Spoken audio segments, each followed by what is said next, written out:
Yosapa. So I found a place, which is the old place. So I'm gonna do the class here. This was rough to get this class going. This is a third attempt. But anyway, our textbook is the Astrology of the Old Testament, or the Lost Word Regained. Okay, so let's drill it. Let's have it at the top of our mind that the lost word is astrology, meaning that astrology has been hidden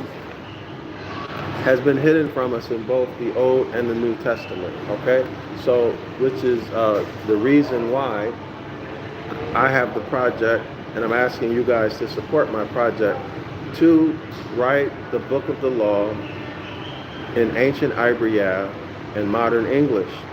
So I will show the astrology and the astronomy. I'll show it, it's there. Also the Hermetic Laws, or the Hermetic Principles, and the Constitutional Principles, etc., etc., etc. There's a list of all of these things in the description area of this video, okay, y'all? So support the project if you have the finance to do it. We really need our own literature, okay? And the fact that we don't, I mean, it's just shameful. How are you going to say you're going to have a, especially for the Hebrew Israelites, right? There's a Hebrew Israelite movement, and you know, all of this stuff. The Most High is gathering His people, but nobody is producing literature.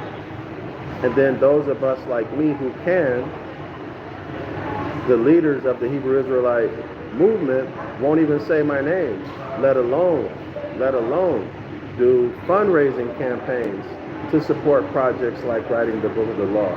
It's just a shame and ridiculous.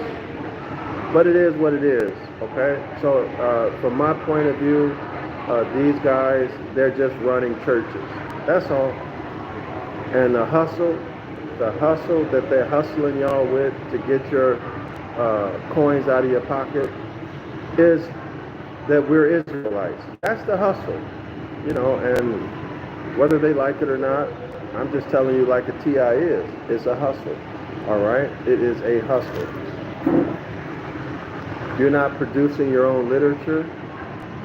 You are not cooperating. You know, everything is based upon personalities and how much money, how much fiat you can get out of doing something.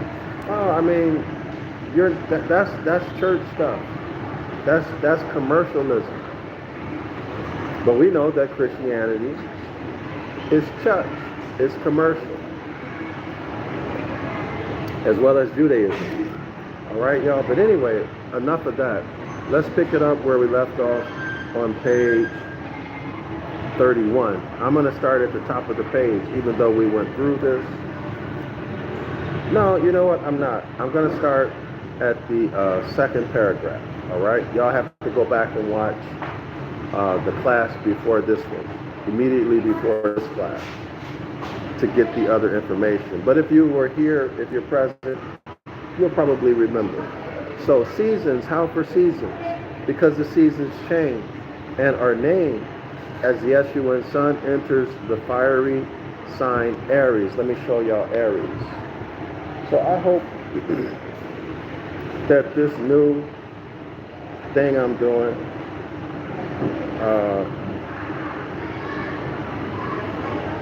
with my tablet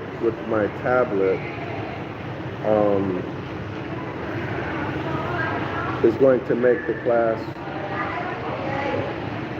more lively. So here's Aries. This is the zodiacal sign, Aries. This is Aries. It is a fire sign, y'all. It's a fire sign. We'll get into why it's called a fire sign later, but just remember it's a fire sign, all right? So that's Aries. Okay, so spring comes in Aries. The author writes here on the 22nd of March yearly. So every year,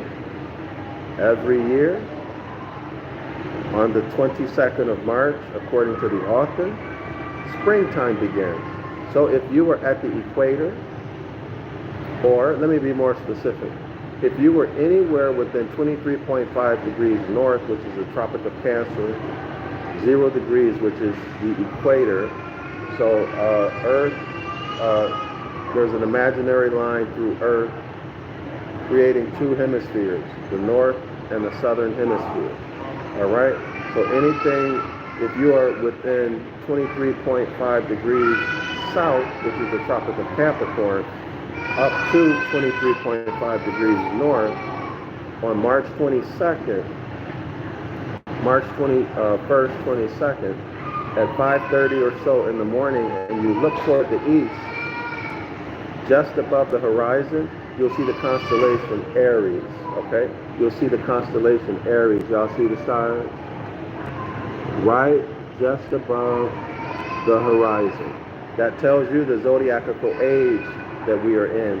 So if we are in fact in the age of Aquarius right now, on March 21, 22, when you go down to the south part of America, remember, between 23.5 degrees north, which is the Tropic of Cancer, and 23.5 degrees south, which is the Tropic of Capricorn, on or around March 21, 22, look toward the east at about 5:30 or so, 5:30, 5:45 in the morning, somewhere between there, when the sun, just before sunrise, you'll see Aquarius just above the horizon. And if you see Aquarius, that means we're in the zodiacal age of Aquarius. So for 2,154 years, according to our ancient ancestors, the Chaldeans, who got their information from Kemet, who got their information from, according to Dr. Clark, the Nile Valley cultures that existed prior to Kemet. Okay, this is ancient information, not a religion, science. So if you look on that date, on or around March 21, March 22, you'll see the zodiac sign of the age that we're living in right now. So when Gemini was rising, or seen rather,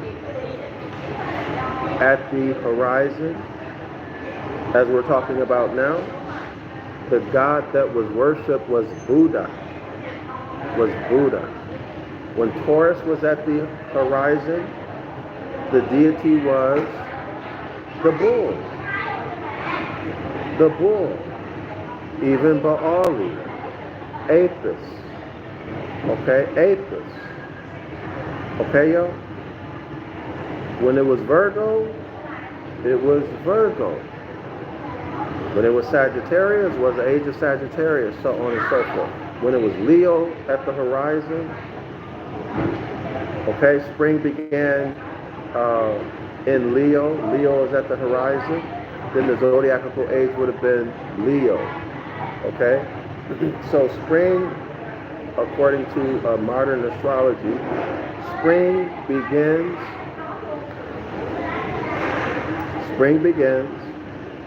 now, March 21, 22. All right? And Aries is seen just above the horizon, all right? Or the zone of Taurus. So let's keep it up. Okay, so because seasons change, remember there are 4 seasons in North America, clearly defined seasons. There's spring, summer, winter, and fall. 4 seasons, clearly defined. No question about either one. In other parts of the world, there's either 1 season, winter, or 2 seasons, wet, rainy season and dry season. Okay, and it is what it is. So the orientation has to have been in the northern hemisphere, specifically in North America, in the Al-Moroccan Empire. So that would place Kemet, or Egypt, in North America or in the Americas, okay? All right, y'all? Because how could they be over in the East, let's say in Africa, East Africa, and then they're talking about 4 seasons when they don't have 4 seasons? If you look at what modern science says, they didn't even have the ability to to get in a boat and sail. So what would they know about 4 seasons other than they would have had to been in North America at the Al-Moroccan Empire? Y'all hear me? So we're just using simple logic, simple reasoning. Now let's continue. So Aries, the fiery sign Aries, when spring commences on the 22nd of March every year. When the sun reaches the watery sign Cancer, let me show y'all Cancer. Cancer, the watery sign.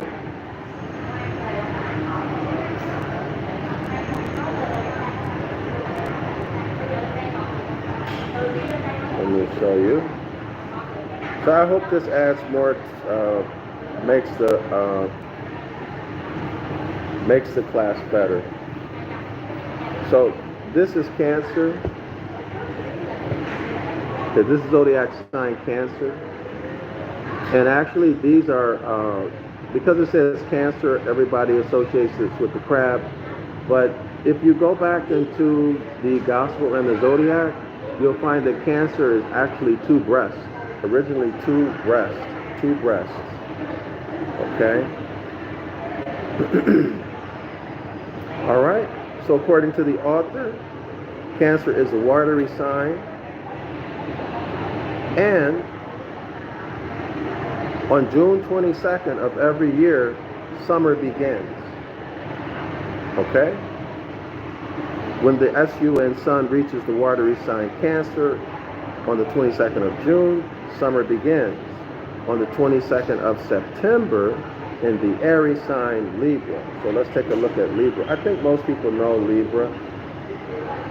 So I've heard some people call it library.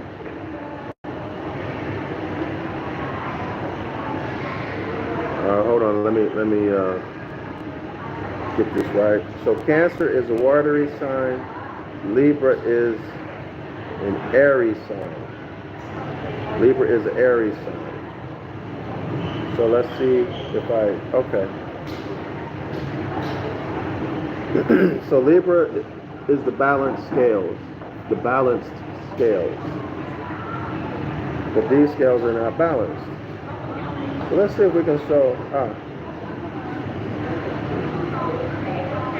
so here we see some balanced scales. All right, so when the sun, so on September 22nd, according to the author, we are in Libra. Now remember, in spring you have to sow your seed. In summer you have to cultivate and hope. According to the devil's pulpit, right? You have to hope that you have a good harvest. So you cultivate, irrigate, do everything to take care of your crops.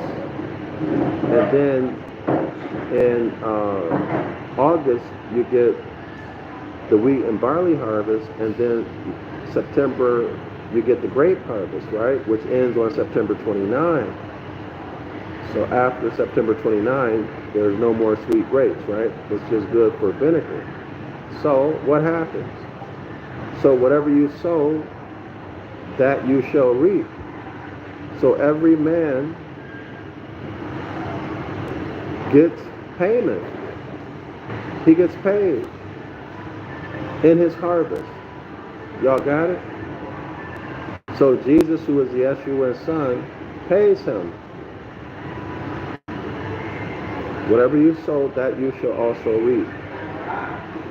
So you get paid in the harvest, and then the sun goes into Libra on September 22nd, and we see the balanced scales, 12 hours of daylight, 12 hours of night, at the fall equinox, and also at the spring equinox, but we're dealing with the fall equinox now. So Christ is called that just one. Why? Because he exercised justice in paying you for the cultivation, etc., that you did from springtime until the harvest. So Christ is called that just one. Okay? Why? Because he paid you. Whatever you sow, that you shall also reap. You got paid. All right? Righteousness, justice, the balanced scales, 12 hours of day, 12 hours of night. This is where the concept of righteousness, equity, justice, etc. comes from. Concretely, 12 hours of day, 12 hours of night. Okay? Now, let's continue. And on the 22nd of June, we already read that, so we're done with Libra. So on the 22nd of September in the Aries sign Libra, fall commences or fall begins. On December 22nd, in the earthly sign of Capricorn, winter begins. Okay? According to this author, winter begins on December 22nd. Now, y'all know the summer solstice is December 21, 22. I'm sorry, the winter solstice. All right? So let's take a look at Capricorn. 1 second. So Capricorn, y'all, is a hybrid, right? Capricorn is the fish, is half fish and half goat. So take a look. Capricorn is a hybrid, half fish and half goat. So we see the constellation, we see the zodiac sign, and we see the icon. Don't y'all think that's interesting? Capricorn is a hybrid, half fish and half goat. There's a reason for that too. There's a reason for that. All right? Now, so let's continue. So according to the author, on December 22nd, winter begins. And herein is the mystery of that Latin cross or crucified one. Oh, I think we went through this already. Hold on, let me see y'all. Hold on. No, we didn't. Oh, we did. Hold on. I get confused sometimes, y'all, from when I prepare and when I actually do the class.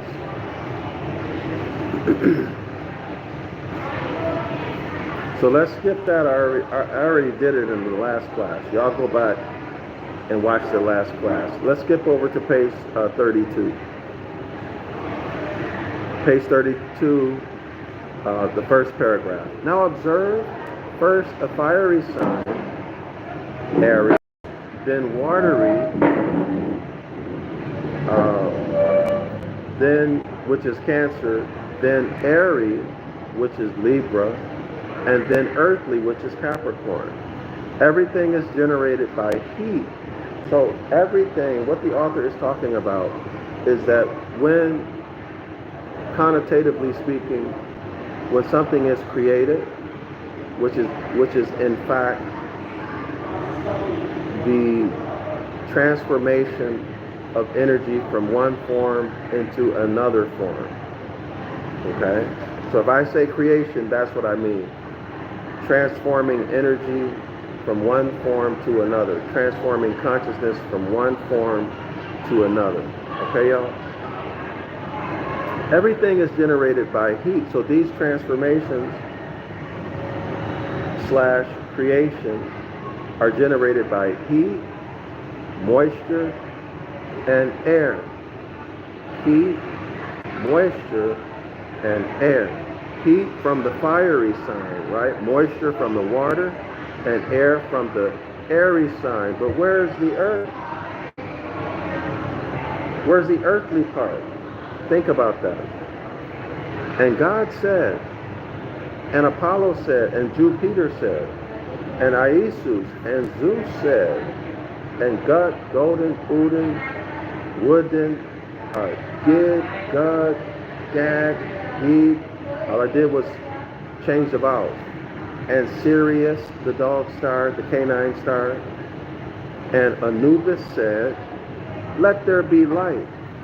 And the Magi said, and the magistrate said, let there be light. And there was light. That's a quote. Viz, or specifically, let there be heat, electricity. Okay? Because what? Light produces heat and electricity, from which the light is generated. Alright? So the author is saying that the light is generated from heat and electricity, from which the light is generated, and light is heat and warmth. Okay? So light is heat and warmth. Alright? Quote unquote, and the Spirit of God moved on the face of the waters. Now y'all really need to go and watch the video that I did.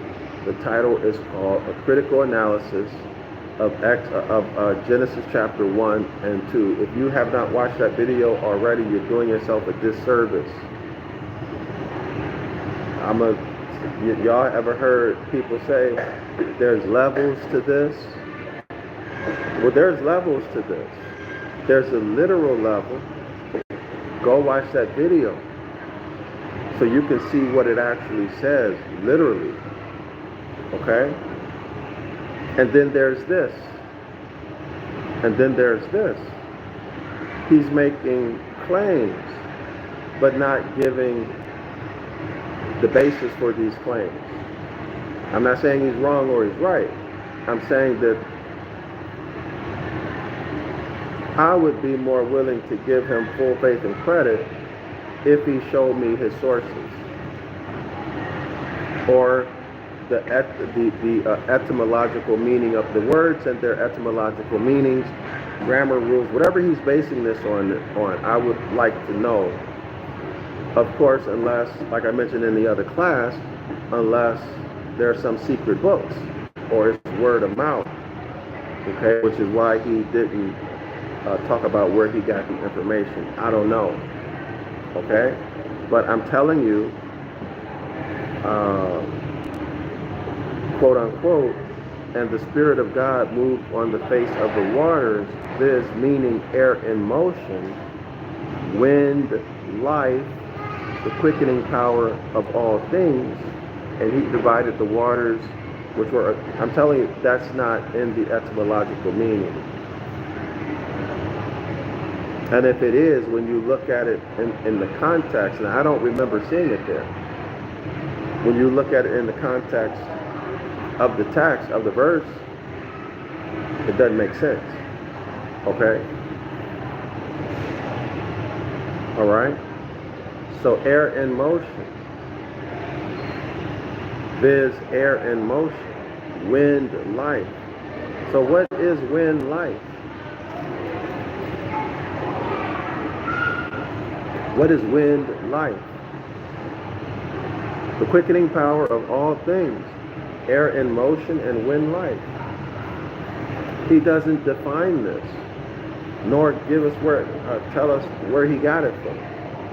So it's up to us to imagine, and that's never a good thing. Never let an author take you someplace, meaning give you an undefined term or expression, and then you need to imagine what he means. Never fall for that trick. That's the okie doke. Okay? Because then that's you participating in your own propagandization or indoctrinating you. Okay? The quickening power of all things, and he divided the waters from which were above from the waters which were beneath, and the dry land appeared. More specifically, viz.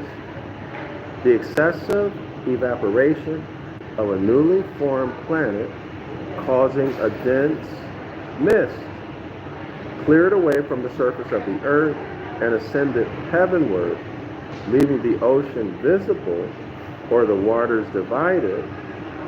And out of the mist into the clear light appeared the earth or body of the planet. For the second chapter of Genesis accurately describes this, saying, and a mist went up and watered the whole face of the earth. Now, I disagree with that strongly, because that's not what it's saying. And a mist went up and watered the whole face of the earth. It is what it says. A mist went up and watered the whole face of the earth, which is different from the waters evaporating so that the earth's surface can be seen. Okay, y'all? So I disagree with the author. Strongly disagree with the author on these assertions that he's making. One, they're baseless. And two, that's not what the text says, even in English. Okay? Genesis chapter 1 is not a creation story. Period. Y'all watch the video to understand why. Okay? A critical analysis of Genesis chapter 1 and 2. Okay? I come in, if it's the 6-hour video, I come in at 2 hours and 4 minutes. There are two Hebrew Israelite Christians who give you the garden variety Hebrew Israelite doctrine that they read, that they got from either Judaism or Christianity. Okay? The usual story. Anyway, let's continue. So don't fall for the okie doke, y'all. This also beautifully describes the sunrise of the tropics, the abode of the sun. Well, that's very interesting. The tropics are the abode of the sun, according to this author. The daylight breaks. Well, wait, this also beautifully describes the sunrise of the tropics. I'm assuming he's talking about the Tropic of Capricorn and the Tropic of Cancer, the abode of the sun. So twice a year, if you're standing at the equator, on the equator, at 0 degrees, Isaac writes, Shalom, Shalom, Isaac. The sun twice a year will be directly over your head, meaning at a 90-degree angle of the earth. Okay, so like a square. Y'all know what a square looks like, right? As a matter of fact, let me see if I can find a picture to show you. So, but at the tropics, at both of the tropics, it'll be at a 90-degree angle.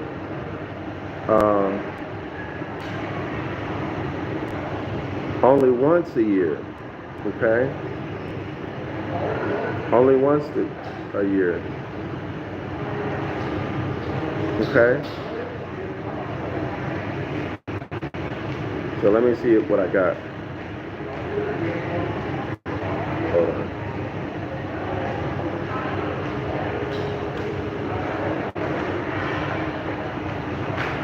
Give me 1 second, y'all.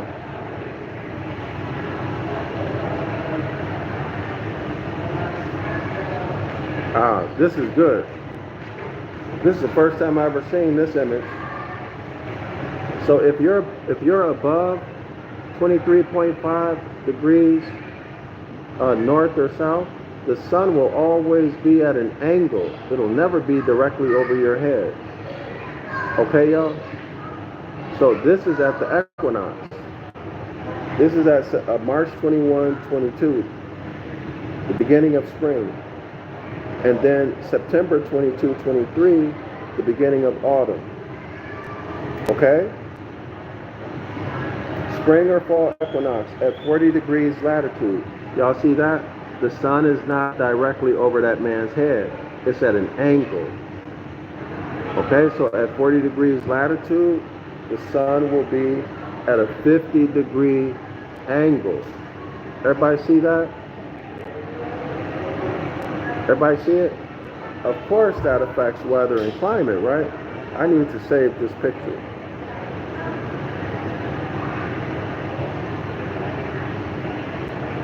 All right. That's a good picture. Now, let me show y'all. I'm looking for the sun at the equinox. Give me 1 second. See, when we're able to see the images, okay, this is an old image, but y'all take a look at this. Well, hold on. It's rotating. I don't want it to rotate. Here we are. Do y'all see here? Here, it says 90 degrees. Okay? So that's between 23.5 degrees north and 23.5 degrees south. Okay? So y'all take a look. Tropic of Capricorn, Tropic of Cancer. Can everybody see that?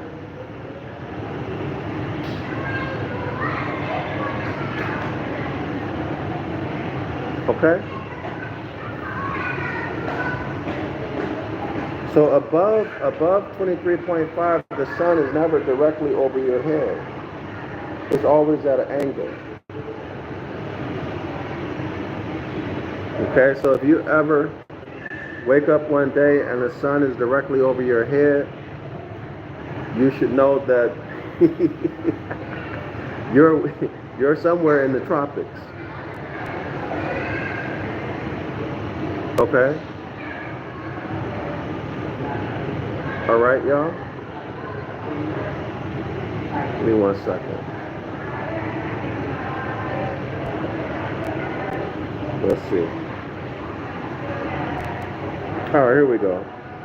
I like this picture. Y'all see that straight line at 0 degrees? The sun, the angle, right there is a 90-degree angle, and the sun would be directly over your head if you're standing in the tropics. Everybody see that? Is it clear?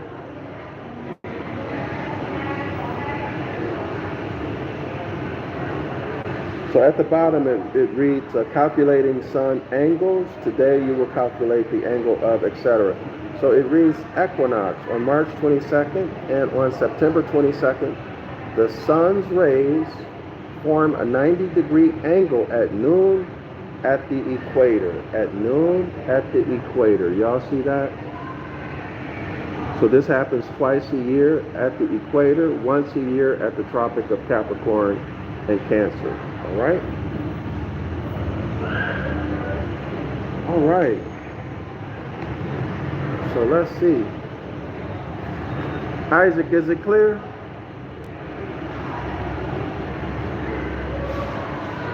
So let's keep it going, y'all.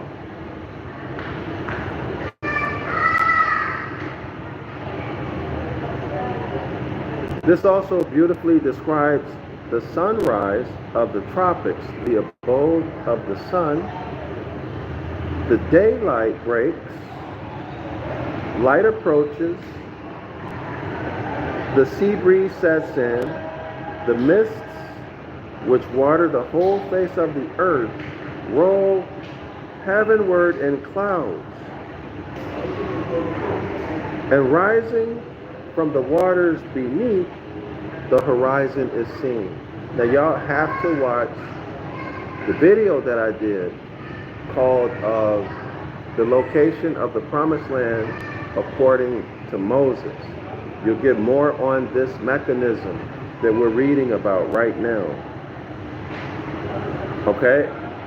And I'm going to leave it at that because I want you to watch the video. But this is a significant point. Significant clue. So Atlantis most hated writes, inshallah,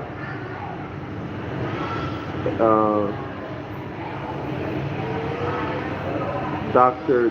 Desata, Dr.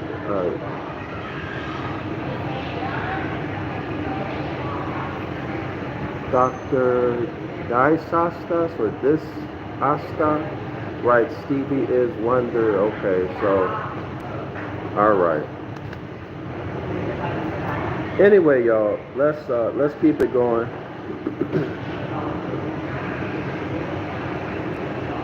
So this is a very important mechanism. Y'all should research it out. All right. The horizon is seen, and valley and mountain emerge till the whole earth is visible, resplendent and refreshed, and tinged with the glory of His Majesty, as in the Orient or gate of gold. So the Orient, the author is referring to as the gate of gold. You want to make a mental note of that. The due east, the King of glory cometh in. So the sun rising in the east, the King of glory, okay? And so the sun is causing these waters to evaporate, is what the author is saying here, all right? And this is nature displacing her white robes of night, rising at dawn to view her Lord, who rejoices as a strong man to run a race. This bridegroom emerging from his chamber, O glorious sun. And y'all, so this is where the 12 steps comes from, right?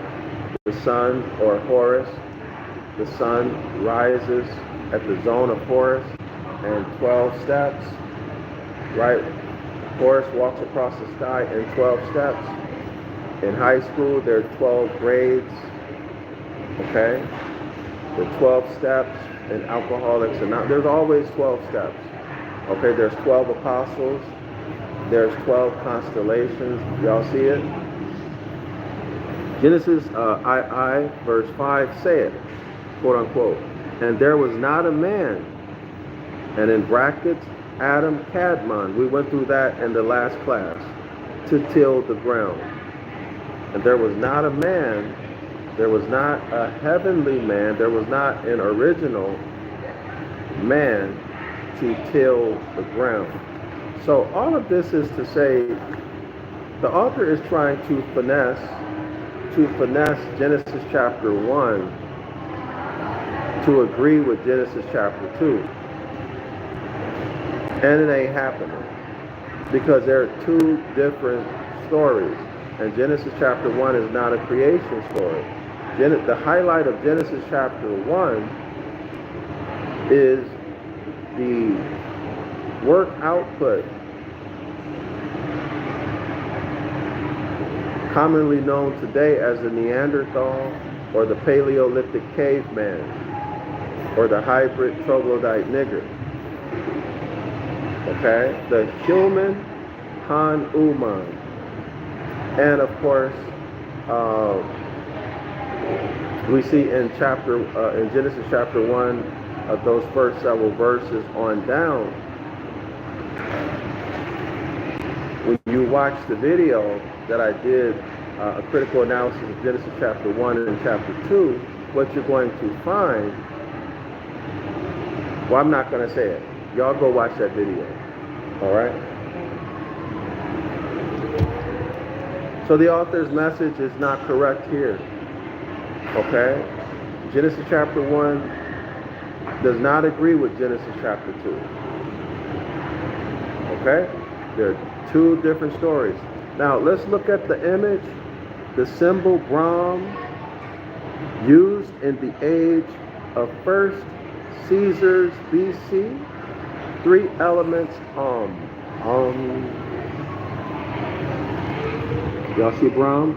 You see the deity? Everything is always in threes, the Trinity rather. All right, y'all? Make a note of that. What does he have in his hand? Look at the position of his legs and his arms. What kind of headdress is that?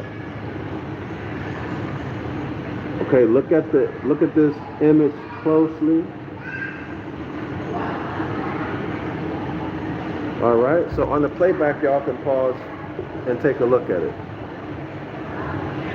Okay? But take note how many arms he has, what he has in his hands, etc. Okay? So now let's continue. Page 33, y'all. Page 33. Observe the first chapter of Genesis distinctly states that God created man, male and female. Now those are gender designations for animals. Male and female, gender for animals, after his own image. Well, wait a minute. Is this suggesting that the Elohim were also some type of animal or hybrid? See, if it's a hybrid, that would be what? A Raphaim. Okay, it would be a Raphaim. Right, y'all? Be a Raphaim, a hybrid.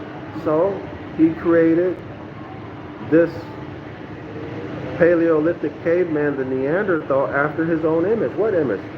Hybrid. Hybrid. All right? And that he rested on the seventh day or a period of time. Okay, so in other words, an epoch of time. The author is saying not 24 hours, but an epoch of time. All right? And that everything he had created in that time, he declared good. Now, I always say, why didn't he declare it outstanding? Because F, what are the grades that you get in school, y'all? F is anything, I think, below, F is below what, y'all? 59% or less, something like that. And a D is 60 to 69%. And a C is 70 to 79%. So that's a very low standard. A B is 80 to 89%, and a 90, and an A is 90 to 100%. So according to the text, the quality of work was only grade C. But you would expect, if this is the supreme intellect of the entire universe, God Almighty, you would expect that it would be grade A. But the Elohim says that it was only good. Y'all, we have to think, right? We have to think. Well, of course it's only good. Why? Well, because the finished product was androgynous. It was an amorphidite. Okay, y'all? He created it male and female. Both sex organs, both genitalia rather present. One may be more developed, more fully developed than the other. Maybe both were fully developed. Maybe both were underdeveloped. I don't know, I wasn't there. Okay? All right, but there was some problems with the work output in Genesis chapter 1, verse 27. This image then, which is like himself, a hybrid, perhaps, right? And which, like himself, is endowed with both masculine and feminine qualities. Y'all see that? Yes, why? Because he has the ovaries, you know, for estrogen, producing producing estrogen, and the testicles producing testosterone, the male and female hormones.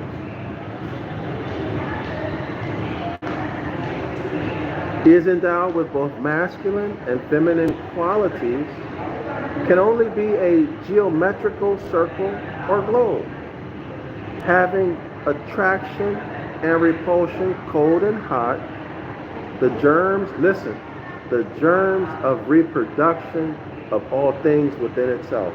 He just told you This created creature in Genesis chapter 1, I believe it's verse 27, 26, 27, somewhere around there, the mankind that was created in his image, in the deity's image, he just told you, was an hermaphrodite. Let me read it again. The germs of reproduction of all things within itself, within the Neanderthal, within mankind, within the human, the Han Uman, whose, where am I lost my place, y'all. Let me go back. This image then, which is like himself, and which, like himself, is endowed with both masculine and feminine qualities. So, okay, so the Elohim was androgynous, was a hybrid, right? Or at least maybe one or some of them. I don't know, I wasn't there.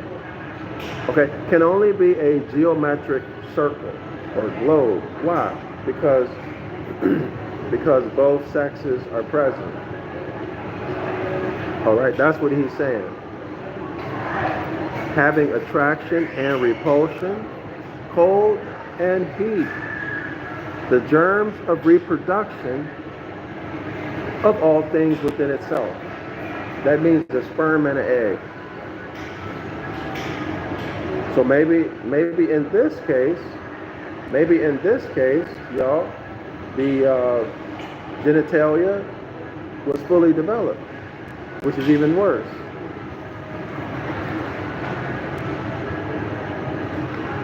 Now, I would love to know where he's getting his information from, right? But I know this is true from studying the grammar of those verses. Okay? So this is not Genesis chapter 2. This is a different story. All right? It's a different story. In my opinion, this is echoing, smelling a whole lot like the Yacubian story. This is the Han Uman, the creation of Han Uman, the human, the non-descendable human, the colorable man, mankind, exactly like the text says. All right? So he had the germs, sperm and egg, of reproduction of all things within itself. That means the ovaries, the vagina, the uterus, the testicles, and the penis. He had all the tools. Now y'all see why the deity said, the Elohim said it was good. Okay, well, it wasn't outstanding because it's androgynous, both sex organs or both genitalia present. All right? Anyway, let's keep it going. I think I made the point. The germ of reproduction of all things within itself, whose self-acting chemical principles of fire, water, and air make all things earthly and continuous. Okay? So makes all things earthly and continuous. Continuously means the ongoing generation. The ongoing or the next generation. Remember the life cycle? There's the ongoing generation, or there's the birth, the ongoing generation, there's maturity, and then there's, in other words, everything reaches its climactic point, and the only place to go after that is down, decline. Decay, well, let me not say decay, but decline, death and destruction, and finally decay. Okay? Where things are broken down, the biological material is broken down and becomes a source of nutrients for the vegetation that's frozen. So that when the daylight hours begin to increase, the vegetation has nutrients available for it to use to grow. in springtime. All right, y'all. Now let's continue. Man himself is generated by heat. Man passeth out of the water, thence into air. So the water, I'm assuming, is the amniotic fluid in his mom. So Eric writes Exodus 15:3 KJV. The Lord is a man of war. The Lord is his name. The Lord is a man. Actually, absolutely. Absolutely. And you know, that's a whole long story within itself, y'all, that verse. But a lot of people don't want to deal with that. And I'll tell you another thing. The autochthonous Moors are the lords, the landlords of the entire planet. Okay? So we've been tricked and brainwashed. Tricked and brainwashed. And we don't know that we are the rightful heirs of all the land, etc. And in fact that we are the land. We don't know that. Yes, we are the landlords. Okay, in other words, the lords of the land, the sovereigns.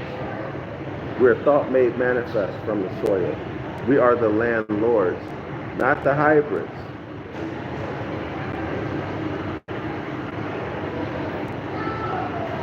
Let's see. Eric writes Jeremiah 10, verse 3, KJV. The customs of the people, hold on.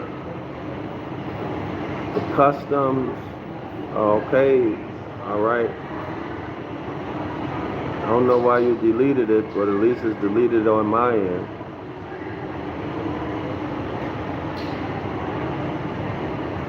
Okay, let's continue. So man passeth out of the water. Hold on, let me get it now. Hold on. So Eric writes Jeremiah 10, verse 2, KJV. Thus saith the Lord, learn not the way of the heathen, and be not dismayed at the signs of heaven, for the heavens are dismayed at them. Okay? What else you want to add to that? What's your name? Eric.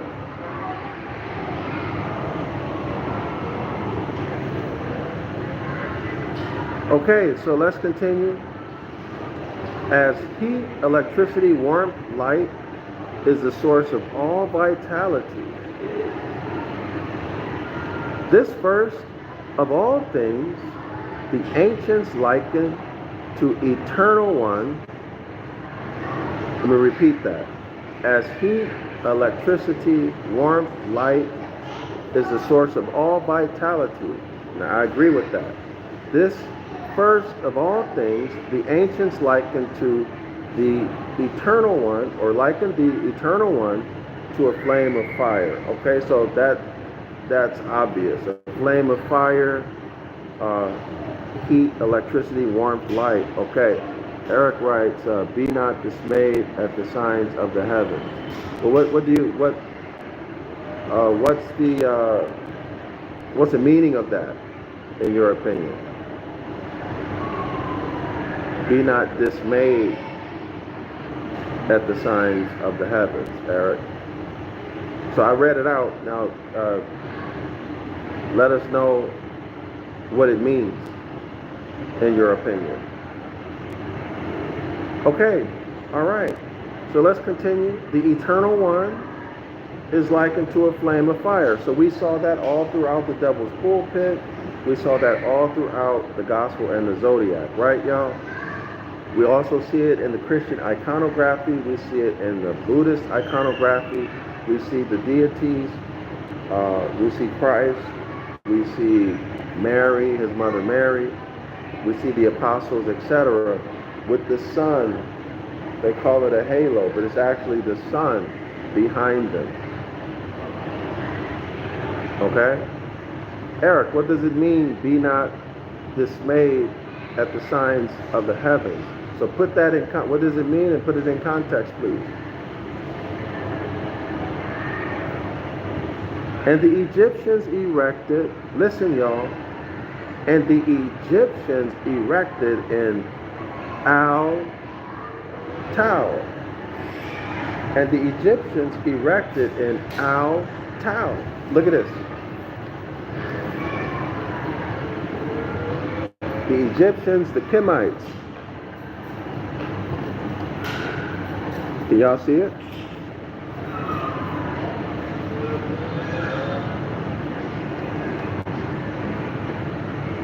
In Al-Tau, or in Al-Tau. What does that sound like, y'all? Sounds like altar, right? And the Egyptians erected in Al-Tau. All right. So, well, let's take a look at this Al-Tau. Well, let's read a little bit first. So the Egyptians erected an Al-Tau, or quote-unquote altar, an altar of stones in the midst of the land of Syria, at the four corners of the earth, unto the Lord of hosts, which altar is the Great Pyramid. Now, a lot of people don't know that, but that is in fact true. Let me see if I can find an image.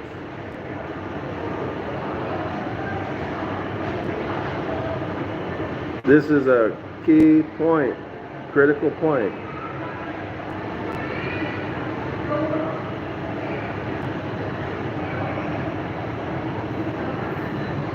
Give me 1 second, y'all.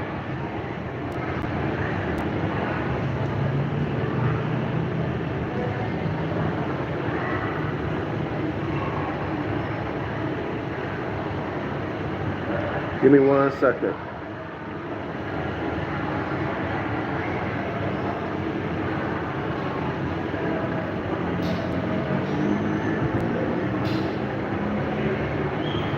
So y'all can check this.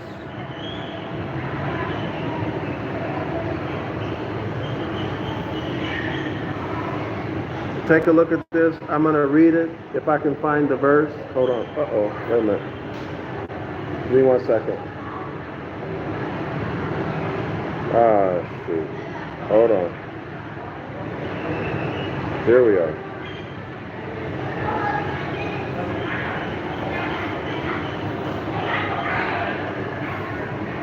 Okay. So Calvary Chapter, Sweetwater, the Great Pyramid. The phrase, an altar to the Lord in the midst of the land of Egypt and a pillar to the Lord at its border, end quote, is interesting. The Bible talks about the Great Pyramids. Okay, y'all, now let's take a look at this. Let's take a look at it. I'm trying to decide which one of these to show.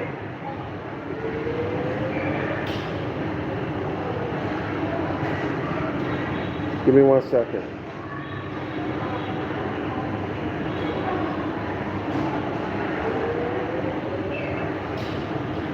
From the book of Isaiah 19, verse 19, New American Standard Bible, 1995 copyright. In that day there will be an altar to the Lord in the midst of the land of Egypt, and a pillar, which means a monument, to the Lord near its border. Let me show y'all this so y'all don't think I'm just talking.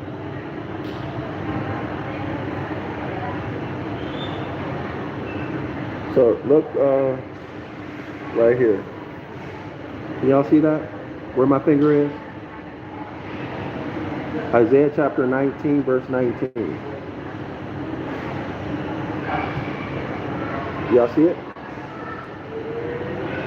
Hold on. Here. Right there. Where my finger is. So let me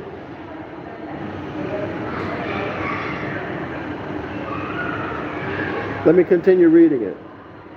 Keep in mind the reference to the border means the border of Lower and Upper Egypt. The Great Pyramid sits on that border. Y'all hear that? The Great Pyramid sits on the border of Lower and Upper Egypt. Another interesting thing to note, in the Hebrew language, the letter symbols of the language are also the same symbols as numbers.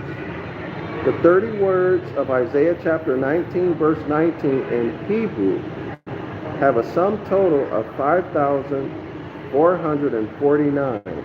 This is the total numerically of Isaiah 19, verse 19. The distance between the north and the south poles boring through the earth divided by 500 million equals 5,449. That's interesting, right? Is that a coincidence, y'all? That's very interesting. The number of pyramid inches from the base of the pyramid to the summit platform of the pyramid is 5,449. Other translations. Okay, so this is God's Word's translation. When the day comes, an altar for the Lord will be in the middle of Egypt, in the middle of Kemet, and a stone marker for the Lord will be near its border. King James Bible. In that day shall there be an altar to the Lord in the midst of the land of Egypt, and a pillar at the border thereof to the Lord. In that day, this is Dawei Ream's Bible. In that day, there shall be an altar to the Lord in the midst of the land of Egypt, and the monument of the Lord at the borders thereof. So wait a minute, y'all. Why is it that the Egyptians, that the Kemites, are prophesied to build an altar to the Lord? I thought they're heathens, right? I thought they're enemies of God. That's what they teach in Christianity, right? And Judaism. So how do you explain this?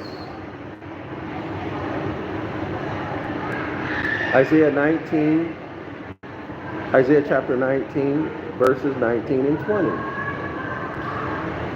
In that day shall there be an altar to the Lord in the midst of the land of Egypt, and a monument at the border thereof to the Lord. Verse 20. And it shall be for a sign. Oh, so the Great Pyramid, this monument, shall be for a sign and for a witness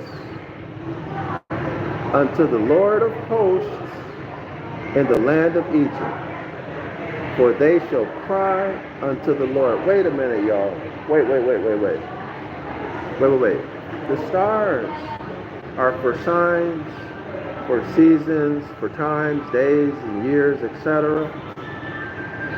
And the Great Pyramid itself is aligned with certain constellations. It's celestially aligned. Isaiah 19, verse 20. And it, that is this monument from Isaiah 19:19, shall be for a sign and for a witness. Wait a minute. You mean the Kemites are used? The Egyptians were prophesied to be used to create a sign for the house of Yasharallah, for the Israelites, and a witness? You mean God used a heathen nation to provide a sign and a witness to his people? Come on, y'all. You know that's crazy, right? And it shall be for a sign and for a season unto the Lord of hosts, the Lord of all the celestial bodies, in the land of Egypt, in the land of Kemet, which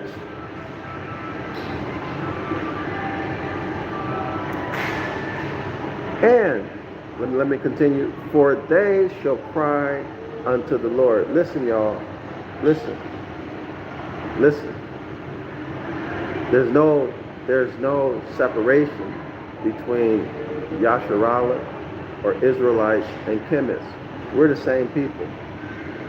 We are the same bloodline. We're all autochthonous, indigenous people. The separation is nothing but a tool to divide and conquer and to hide history, to steal the credit, to steal your achievements, our achievements, our ancestors' achievements. That's what it is. And it is what it is. Okay, y'all? All right? So, we have been hoodwinked. Okay? We are, in fact, the Kemites. We are one family, one bloodline.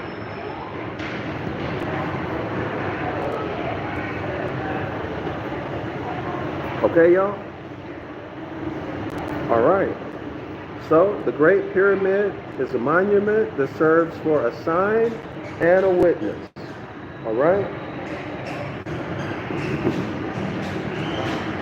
Okay, and the Egyptians, back to page 33, and the Egyptians erected an Tau, or an altar of stones, in the midst of the land of Syria, at the four corners of the earth, unto the Lord of hosts, which altar is the Great Pyramid. As a matter of fact, let me show the Great Pyramid. All right, let's show the Great Pyramid.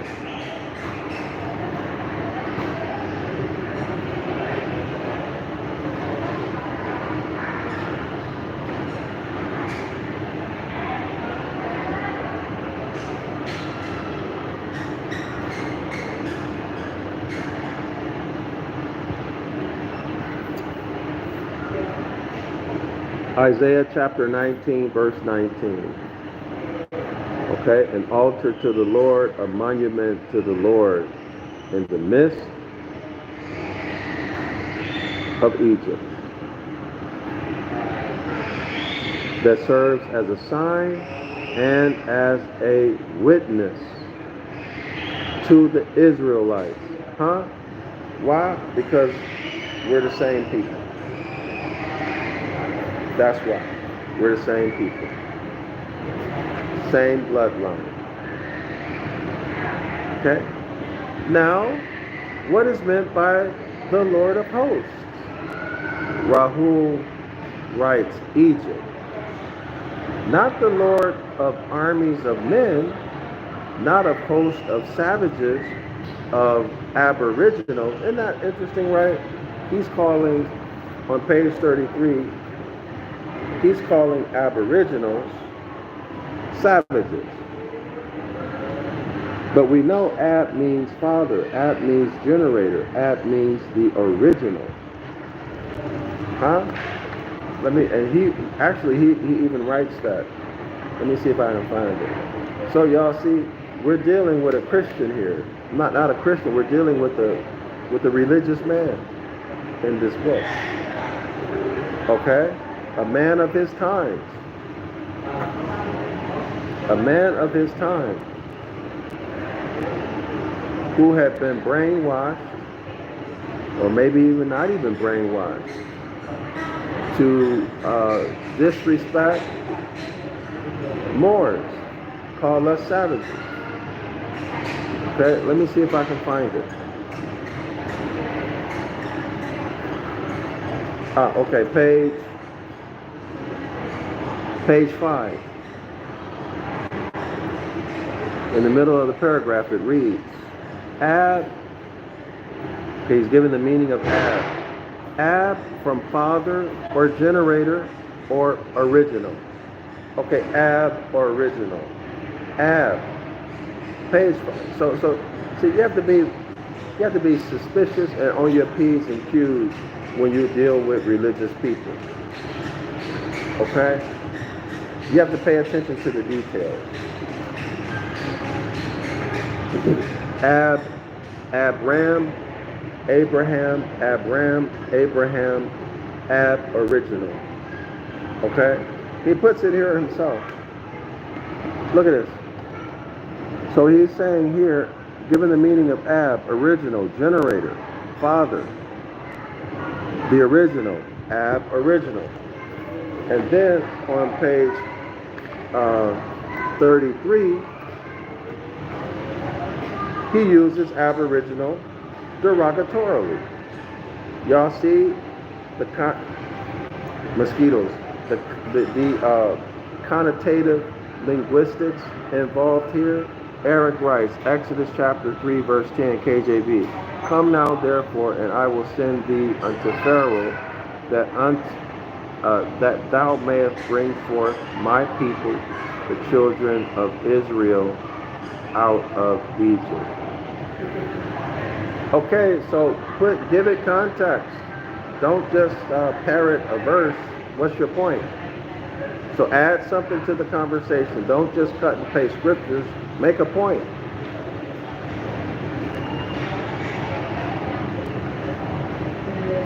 Otherwise, I have to presume that you don't understand what you're reading.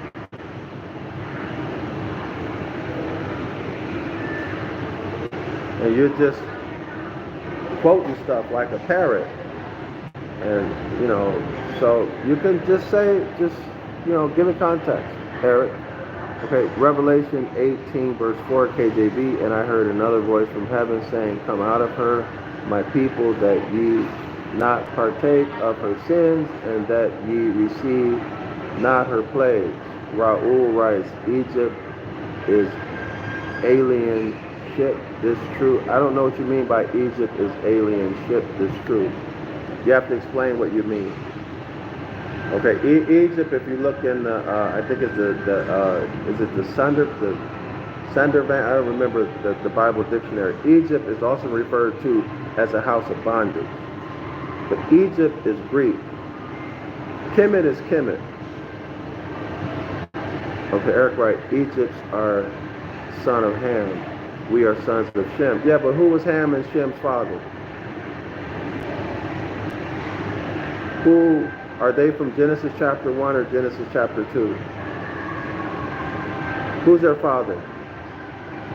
So they're the same bloodline, right? They're the same bloodline, right? Their thought made manifest from the soil. Is that correct? Yes or no? Obviously, it's correct. Eric, go read Jeremiah 8, verse 8. Okay? And then you think about that a little bit. Jeremiah 8, verse 8. And I also advise you, not advise you, I give you some more information. The book of the law is dealing with trusts, property. Who are the heirs to the property? Who are the beneficiaries? That's what's really happening. That's the real story. Go read Jeremiah 8, verse 8. Copy paste that in the comment section, Eric. And then put it in context. See what you can do with it. Let's continue. But there's even more to it than that, than what I just mentioned. But anyway, let's keep it going. And let me make a request. Y'all don't parrot what you heard in the Hebrew Israelite camp or in the Christian camp. Do some original thinking, okay? Eric writes, Exodus 11:7. But against any of the children of Israel shall not a dog move his tongue. Well, that's a lie. Against man or beast, that ye may know how the Lord doeth put a difference between the Egyptians and Israel. Oh, you mean during the story itself? Okay, I thought you meant you were talking about now. Raul writes above comment. All right. Okay, so page 33.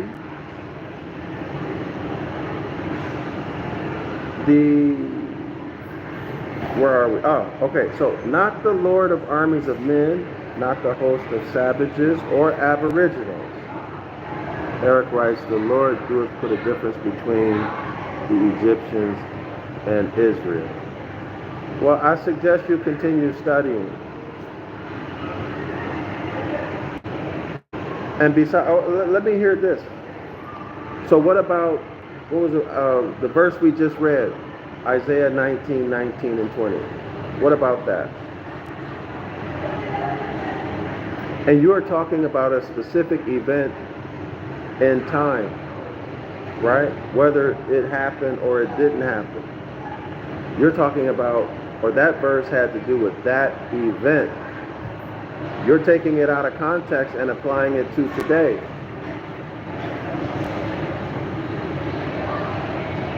Why? Because of your Christian or Hebrew Israelite training.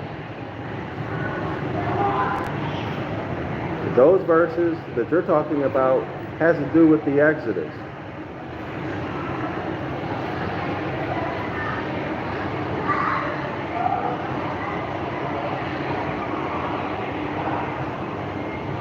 Okay, Eric, each cutting and pasting scriptures. Matthew 22, verse 29, KJV. Jesus answered and said unto them, ye do err, not knowing the scriptures, nor the power of God. Amen.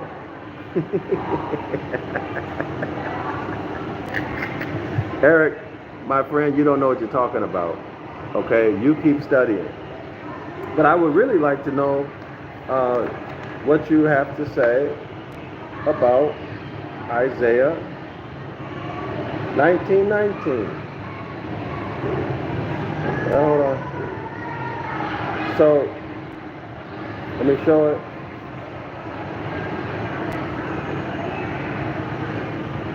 Hold on, let me get it. Hold on, let me change the orientation. Okay, so what's your explanation of Isaiah 19, 19, and 20? Okay?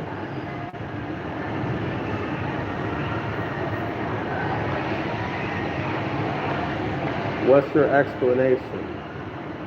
If God hates the Egyptians. Okay, now let's continue, y'all. No, the great central fire, the S-U-N of S-U-Ns, the governor and king of all the hosts of solar systems, of all the immense hosts of worlds upon worlds, the innumerable S-U-N suns called the fixed stars, computed as 118 million. This is in 1898, y'all. As seen through telescopic vision, and still millions upon millions too far away in space to see distinctly with the utmost power of the largest telescope yet made. Around this focus, the Almighty One, this S-O-U-L, this soul of the universe, this all-seeing eye, all these hosts revolve once in 25,848 years. That's a great year, y'all. That's a great year. The 12 zodiac signs times one zodiacal year, which is I think it's 2,154 times 12 gives you 25,848, which is a great year. Okay? As formerly reckoned by the Chaldeans, but which is rightly, okay, so modern astrologers have said that a great year is 25,920 years, and a zodiacal year, I think, is 2,160 years, something like that. During which period, every planet and star or sun has passed through each sign of the zodiac. Okay, y'all? So that's a great year. And these figures added together make the golden number calculated from the serpent of Isis. right? So, and these figures added together make the golden number calculated from the serpent of Isis. Well, I want to know more about that. And this last figure is correct by proof. For unless the amount can be divided both by the serpent or of Osiris as well as the serpent of Isis, the number is imperfect. And 25,920 is perfect, quote unquote. The law of the Lord is perfect. So I would like to see the mathematical equation. Okay, how they made the determination, what the variables are, etc. This result I obtained, says the author, after much study and trial, for it is necessary in this divine science ever to remember the Egyptian Isis, standing on the turtle or serpent and its model. Wait a minute. Isis standing on the turtle island, and its motto, quote unquote, make haste slowly and move step by step, degree after degree, and reveal no secrets of higher orders to those not advanced or incapable of receiving them, or make a break in the circle. So now y'all see why secret societies are secret, and why some people who have esoteric or advanced knowledge, they won't share it with certain people. This is why, okay? This is supposed to be, I don't know if it's true, it's supposed to be part of the culture in Kemet, where you would only give information to someone who you knew is ready to receive it. In other words, instead of taking the pearl and throwing it on the ground, like, you know, giving pearls to swine, they would take the pearl and put it in their crown and display it proudly. All right? They wouldn't disrespect it. Let me go back. What is this Eric keeps putting in the chat? Eric writes, brother, you need to read all the scriptures that I'm posting together. Brother, he separated the sons of Noah. Well, everybody knows that. Eric, the Lord doeth put a difference.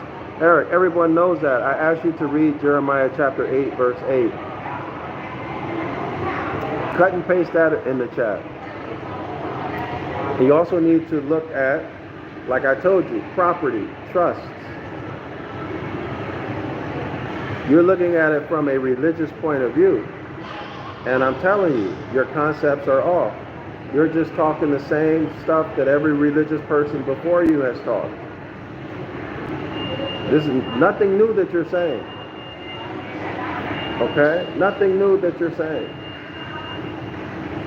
I know exactly what you're talking about. Okay, now let's continue. Verse 34.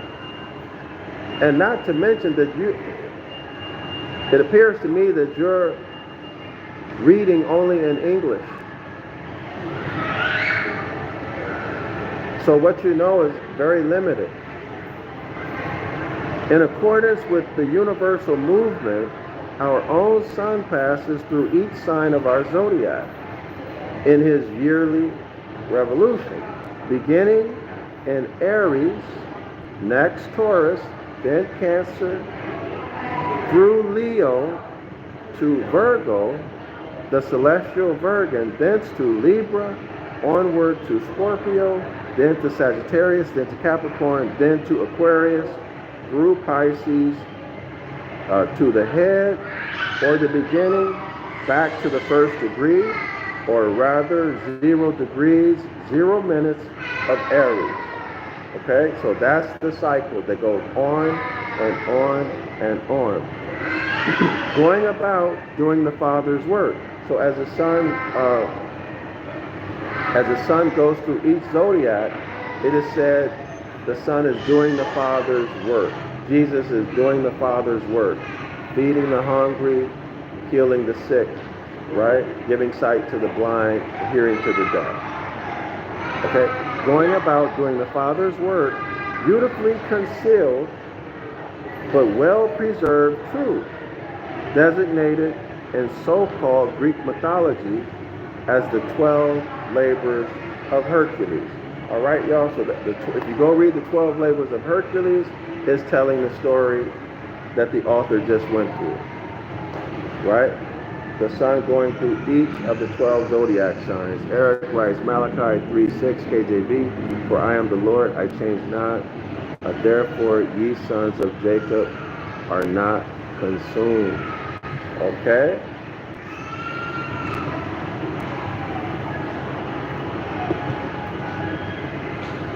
Eric, cut and paste Jeremiah 8:8 in the description, Eric.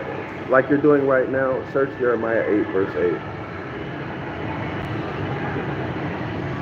Okay. So y'all, let's continue. Give me 1 second, please. So this means, what does this mean? This means that we need to read the 12 labors of Hercules, right, y'all? Give me one second, please.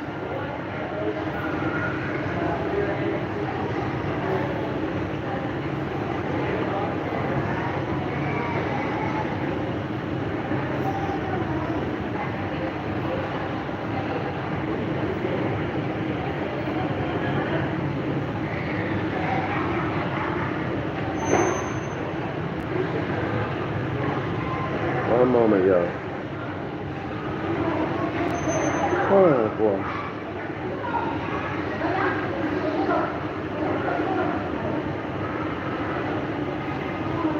One moment, please.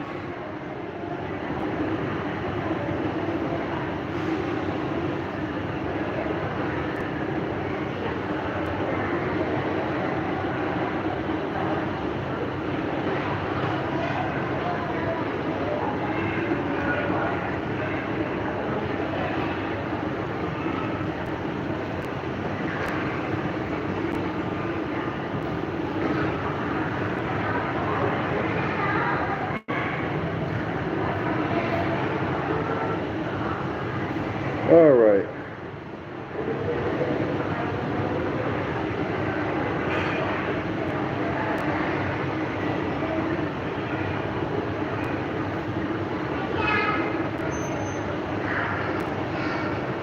Well, let's see. Eric writes, what scripts are you talking about? Better rated for me or said? Jeremiah chapter 8, verse 8. Jeremiah chapter 8, verse 8. You can copy it from the Amplified Bible. It's the most easy to read.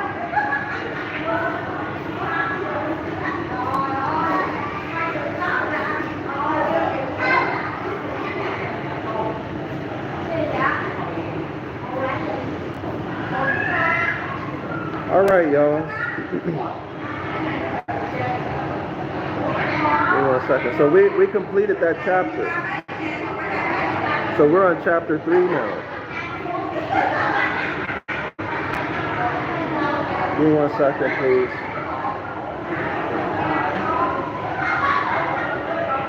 Hold on.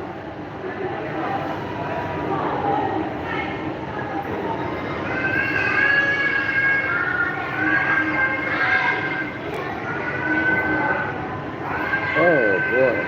Wait, hold on.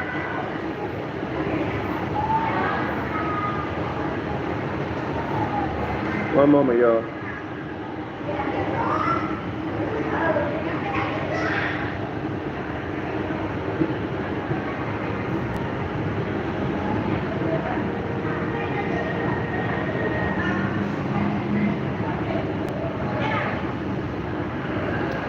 Okay, so this is Isaiah 19.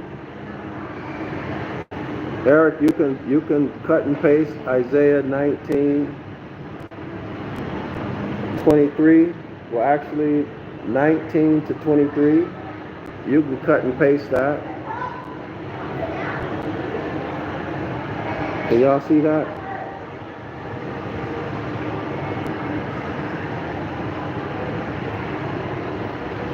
But anyway, this is what it says. Isaiah 19.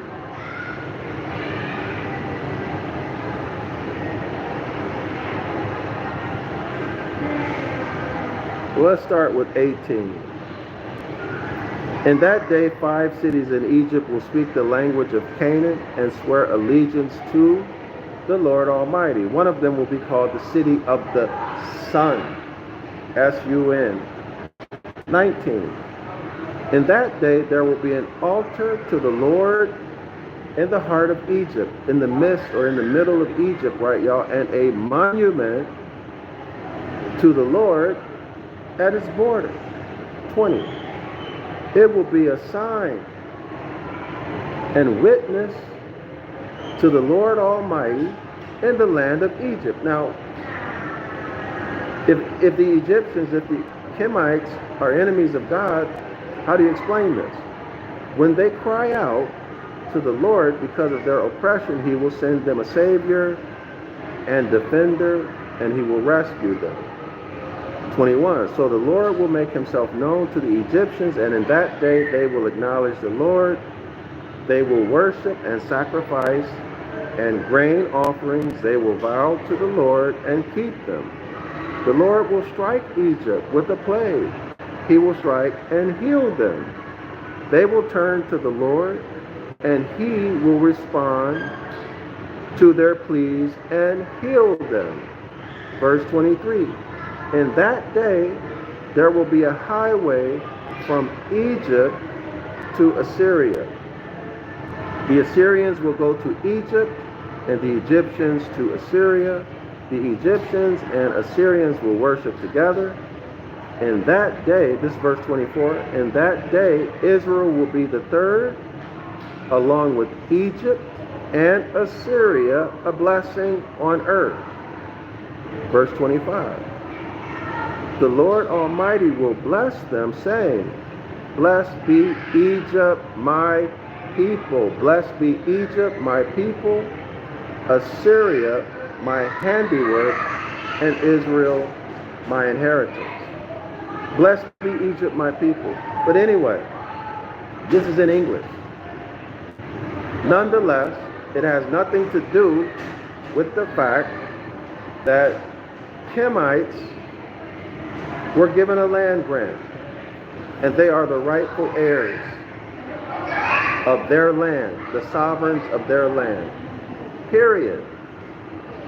Period. What scripts are you talking about? I already read that. But anyway,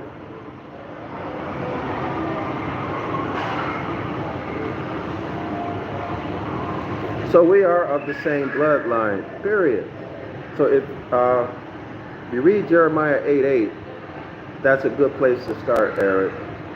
And start to investigate the doctrines that you have been taught. Okay, start to investigate the doctrines you have been taught. All right? Jeremiah 8:8 gives you good reason to do that.